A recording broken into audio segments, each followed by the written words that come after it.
everyone, T-Man978 reviewing Transformers Generations Combiner Wars Dead End. And before I even do anything, he looks awesome in this package right here. Look at that artwork right there, which I'm going to show you again when I take the book out. But one improvement before I even open this guy up, the crotch part right there is way better than the aerial bots. Like, that's way better design right there. Here's the back. Here's his bio, if you want to read that. Pause it now, because right now I'm about to open him up. And here is Dead End's comic artwork. And here's this info back here. I'll slowly slide that up so you can pause it and read it as you see fit. And even this.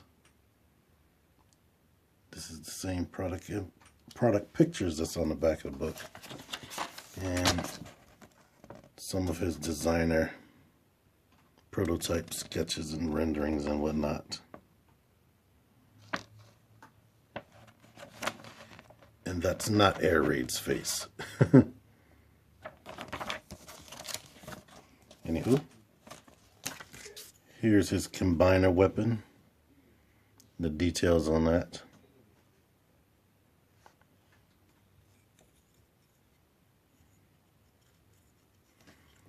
And here is Dead End himself.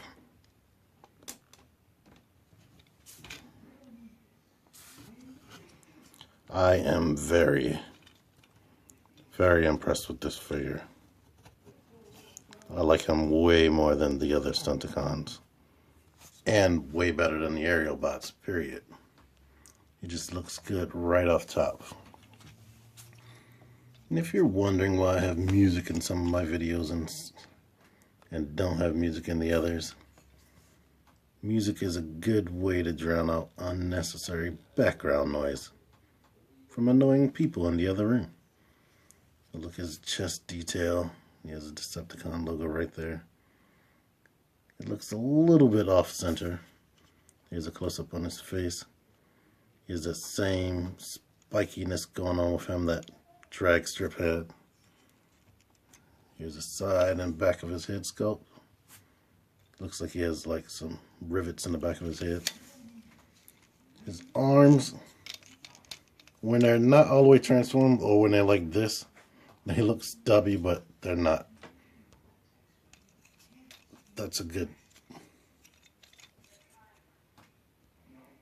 proportions. His hands are on like ratchets, so you don't have to worry about them. Strong ratchets. So you don't have to worry about them going inward on you when it gets older. He has a backpack. They tried to make it as flush as they could. I mean, it doesn't look that big. And I love how, unlike the aerial bots, they came up with a way to cover this little combiner joint right there. His crotch isn't flat and little and moving off center like the aerial bots. I really love that. He doesn't have any real toes besides these little molded in things, but it's so easy to get him in a pose. He just looks so good. Looks like he jumped off a comic page. Here's his second weapon, besides the combiner part. It's just looks like a smokestack that he might have ripped off in a Prime or something like that. But we know he probably can't beat Optimus. Articulation.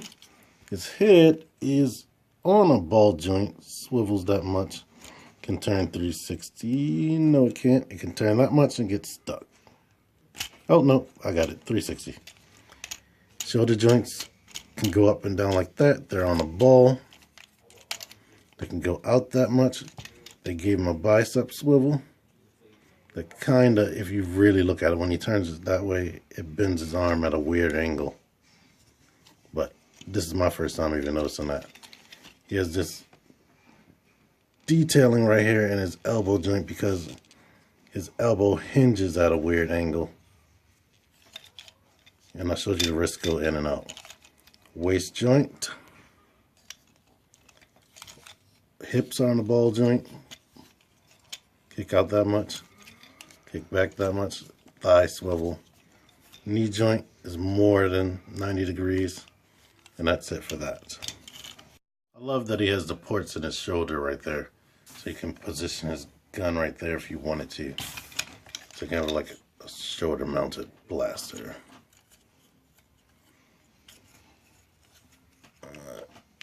Yeah, no, he doesn't really hold this in his hand at all. It's loose. That's crazy. I believe under here too. Which, no, yeah, it's completely loose. The best place to put it if you want to have it on him in robot mode is up here on the shoulder.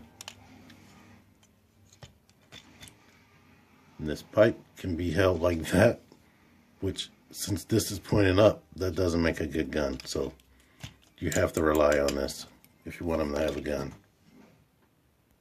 Transformation.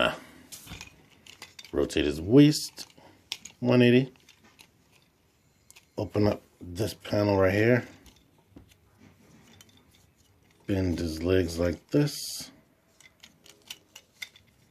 You can plug them together and close. Now you can rotate these wrists in. Straighten out the arms. And bring these down. Like put them straight up here. And slide it down into that slot right there. Straighten everything up. Grab his chest. Lift that up. Bring this panel up. Bring it up like that. And basically hinge everything down like that. Make sure that's all the way up. And bring this panel down. And now he's a nice car. I don't know what type of car this is. Kind of reminds me of a Porsche. You can see the detail right there. His same race and stripe right there. I believe it was split on the original G1 toy. But with these Combiner Wars toys, they've really been trying to help us out and give us paint. Like, I don't know when the last time we had some painted rims. And all this paint right here. Like, look at that. That's nice. Here's his grill. The lights right there molded. We don't get clear plastic over lights anymore, which is unfortunate. I guess they could have given us more sticker detail right there. And I saw online that Hasbro has licensed out a company to make sticker sheets for these guys, but I don't think they've done that for America or US, which is unfortunate because they could use some extra details if you wanted to, but this looks good right here as is. And of course, I know Repro Labels is going to make a set, probably, if they haven't already. Weapon storage. Put that pipe there. Give him a whole hot rod situation. Put this gun up here. And there you go. Let me get him back. Oh, this is how good he rolls.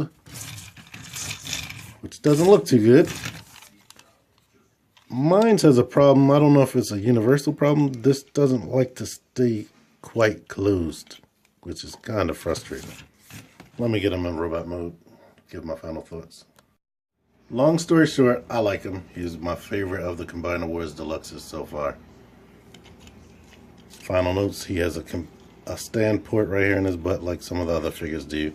And if you don't like this backpack transformation, you can lift this up and raise that. But it's still jutting out, and I don't know if that's any better, but that's another option.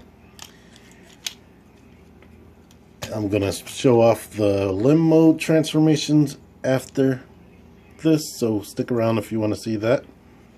But for now, if you like this video, please hit the like button, share, subscribe. T-Man978 out of here. Okay, limb mode. First I'll do the arm since that's the easiest to do. act like you're transforming him back into a car halfway. You can bring this down right here. Rotate this way. Grab this little thing right here. Open that hinge. Bring it down. Close the hinge. Smash the legs back together. Now we raise this up. Raise that up. And raise his head back up out of the way where it's half transformed like that.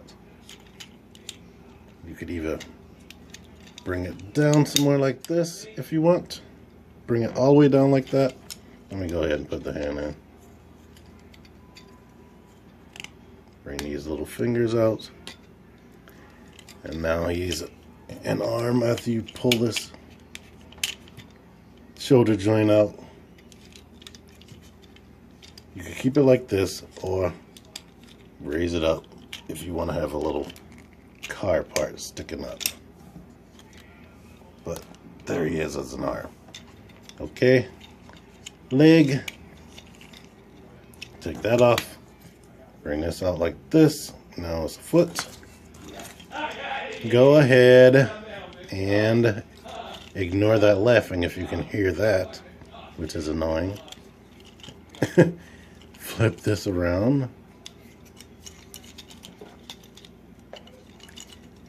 Bring this back up. Twist this right here. Shut this.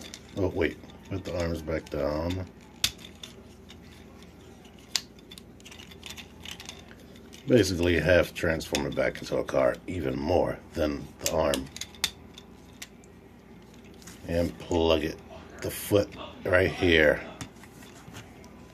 And now, you can even bring this all the way back down like this. And he's a shin and a foot. Or bring it up like this. Whatever you see fit. So Minosaur can have a shin guard right there. Okay. Thanks for watching.